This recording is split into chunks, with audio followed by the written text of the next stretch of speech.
The bond between humans and animals can be a strong and beneficial relationship. Since the time of early humans, pets have been a part of the family dynamic. Animals and humans provide each other with support emotionally, psychologically, and physically. We found 10 heartwarming cases where animals have befriended humans and strong friendship bonds were formed. Let's take a look at 10 cases where animals befriended humans. Crows. When she was just 4 years old, Gabby Mann began an extraordinary relationship by accident. Because she was prone to dropping food, as most kids of that age are, she left a trail of food behind her each day as she came home from school. Crows would swoop in to collect her food, and soon they were watching her, hoping she would drop more. As Gabby got older, she recognized the crows' behavior and started to intentionally share her lunch with them. Soon after, the crows would line up in the afternoon waiting to greet Gabby's school bus in anticipation for another feeding session. Eventually, instead of lunch food, Gabby and her mom served bird feed as a daily routine. They would fill the bird bath with fresh water and load up bird feeders with peanuts. Crows are known to form bonds when they are rewarded, and the bond that the crows established with young Gabby was remarkable. The crows began to leave small, shiny trinkets on the empty bird feeder. The gifts ranged from polished rocks to small pieces of shiny metal to jewelry, anything small enough to fit in a crow's mouth. The trinkets were intentionally collected for Gabby and left there for her by the crows. Her collection grew and she organized and categorized the objects: a silver ball, a black button, a blue paperclip, a yellow bead, a Lego piece. To Gabby, these thank you gifts from the crows were her most prized possessions. Penguin. In 2011, 71-year-old João Pereira de Souza found a stranded penguin on an island off the coast of Rio de Janeiro, Brazil. The penguin, a South American Magellanic penguin, was covered in oil and starving to death. So João took him home. He cleaned the bird's tarred feathers in the shower and fed him a daily diet of fish. Once the penguin's strength had returned, João took him back to the sea to let him go. But the penguin wouldn't leave and stayed with Souza over a year. Once his new coat of feathers had come in, he eventually did make his way back to sea. But the penguin returned to visit. And over the years since 2011, the penguin regularly arrives in June at the old fisherman's home, and then leaves again to return to his natural habitat in February. Penguins live for about 25 years and are known for their loyalty, staying with one partner until they die. João named the penguin Jinjin and says he loves him like he was his own child. Jinjin is visibly happy and affectionate when he sees João, honking with delight at their reunions. Duck. In Freeport, Maine, like many 8-year-olds, Kylie Brown kept a pet. Kylie's pet, however, is a duck. In 2016, the Brown family acquired the duck for a pet, but for some reason, this particular duck, called Snowflake, became attached to Kylie. From day one, Snowflake followed her around everywhere. No matter what the hour or where Kylie was, Snowflake was by her side. Snowflake refused to stay outside because Kylie was inside. So the Browns were forced to give Snowflake a diaper and he became an indoor duck. The two are inseparable and Snowflake goes everywhere Kylie goes. He goes with her to the beach in the summer and sledding in the winter. When going to the pond, you would think he'd be happy in his own environment, but when Kylie calls him, he comes to her like a trained dog. Python. Near the capital of Cambodia, Phnom Penh, a baby python slithered into the family home of 2 rice farmers when their son, Uron Samba, was only 3 months old. The infant's mother discovered the reptile, which was only about the size of a finger, coiled up on her bed. The boy's father took the snake away, releasing it into the bushes at a nearby river. But 2 weeks later, he found the same python back in the house. He decided to keep it and named it Chamran, which means progress in English. The snake and the boy were together from when he was a baby, learning how to crawl, and played together and even slept in the same cradle.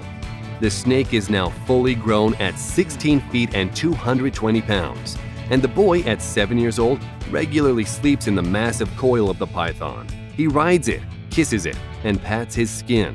His parents believe the snake would never hurt the boy because he's so familiar with him, and it is true that pythons generally do not attack humans unless they're provoked. There is still an element of danger in allowing a python in a home, with its grip powerful enough to break bones. Local wildlife officials had tried to put the snake in a zoo, but after seeing the nature of their close relationship, how the boy cuddles with the python and kisses it on the head, they relented. Sea lion.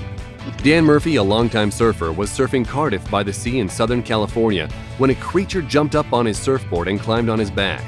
At first, Murphy thought he was being attacked, but when he turned around, he saw a sea lion was hugging him, as if the animal was scared. At that moment, a lifelong friendship was formed. Sea lion pups don't generally interact with people like that. He wasn't malnourished nor injured, and Murphy suspected that he must have been rehabilitated by nearby SeaWorld trainers and then returned to the wild since he was so comfortable around humans. The sea lion held on to Murphy for about 20 minutes before he crawled into his lap like a puppy and hung out on the board with his new human friend. A fellow surfer friend took photos, but after about an hour, Murphy eventually had to nudge the pup off the surfboard and say goodbye. Alligator. Florida woman Mary Thorne was a professional wrestler and also a nature and animal lover. She even had volunteered at the local animal hospital, rehabilitating wildlife. When she got word that a neighbor was keeping pet alligators in his home, she set out to investigate. She found 5 4-year-old alligators living in a cramped small tank in a dark closet where they had apparently spent their entire lives. The alligators were understandably skittish, but Mary managed to rescue them. Because they had always been deprived of light, 4 of the 5 gators died from sun exposure within a few days. Mary had no choice but to take the surviving alligator home, whom she named Rambo. Though Mary didn't believe in taking animals out of their natural habitats, this was not an average gator. She kept him inside, house-trained him, pet him, and domesticated him. When she took him outside, she had to dress him in clothes to protect his skin from sunlight, which also served the purpose of making him look like a real character. Rambo eventually became a member of the family, like a dog, sitting on the couch, following Mary around, eating at the dinner table, and even sleeping in Mary's bed. Rambo also became somewhat of a local celebrity, as Mary would dress him up, bring him to community events, and he would take photos with visitors and locals. Under Mary's care, Rambo grew to be over 6 feet long. The state of Florida requires that an alligator of that size must be kept on at least 2.5 acres of land, more than Mary had. She was devastated, and she fought the rule. Because there was enough evidence to prove that Rambo did not present a danger to Mary nor the neighbors, nor even to her other pets, she was granted the right to keep Rambo as long as she kept him at home and no longer exhibited him in public. Otter. An elderly man who lived in the eastern part of Finland was visited one day by a hungry otter who was looking for food.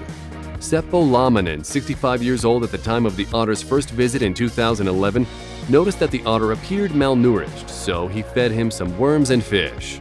The otter visited Seppo at his home every day after that, and the pair became inseparable. Seppo regularly spent time with the otter, whom he named Livari. Although Livari was undomesticated, he was always very gentle with Seppo. He would sit next to him on the porch, and Seppo even invited him inside his home to warm up. The otter still visits Seppo, and they share a lasting friendship. Fox. A fox named Aila was rescued from a fur farm when she was just 4 weeks old. Now, she has 63,000 followers on Instagram. Because Aila was born in captivity, she did not have survival instincts, so instead she was taken to a new home in Norway and domesticated by her new owner, Silje. Aila's life is like that of a house dog. She plays with her owner and other canines and is fully domesticated. Silje provides Aila with everything that a normal fox would need and takes her on long hikes, outdoor adventures, beach visits, and they swim in the river. Silje set up an Instagram account for Aila the fox, and she consistently provides adorable updates of their adventures. Deer. Kelvin, a 17-year-old boy from Pennsylvania, found unexpected Twitter fame after he tweeted a video of himself feeding a deer some crackers. He saw a deer in his backyard and walked straight up to him. When the deer didn't run away, he felt they had a connection. So, Kelvin went inside his house and grabbed an apple for the deer, who ate it right away. As Kelvin walked away, he expected the deer to leave, but he followed him. So, Kelvin grabbed some crackers and filmed himself feeding the deer. He named the deer Money, since money makes him happy, and the deer did too. Now, every day Money visits Kelvin's house and brings his whole family, which Kelvin dubbed his Deer Squad. But after some pressure from his internet followers, Kelvin decided to start feeding Money and his squad healthier snacks. He began selling t-shirts with Money's image to raise money to feed the Deer Squad better. Lynx. Cameraman Sam Ellis spent 76 days tracking wild Canadian lynx through the remote Yukon wilderness. He became familiar with one particular wild male lynx whom he nicknamed Mad Max. After he tracked Max for several weeks, a remarkable thing happened. Max started to approach Sam, making himself visible and luring Sam toward him. This comfort level between the two of them allowed Sam to capture some epic, never-before-filmed behavior of the wild lynx successfully hunting a snowshoe hare. The lynx depends on the snowshoe hare for survival. but a successful hunt had never before been captured on film. The success was the result of cameraman Sam and his special bond with Max. We hope you enjoyed this video.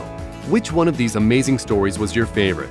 Let us know in the comments. And if you liked the video, please click the subscribe button and turn on notifications so you'll be the first to know when a new video arrives. Thanks for watching.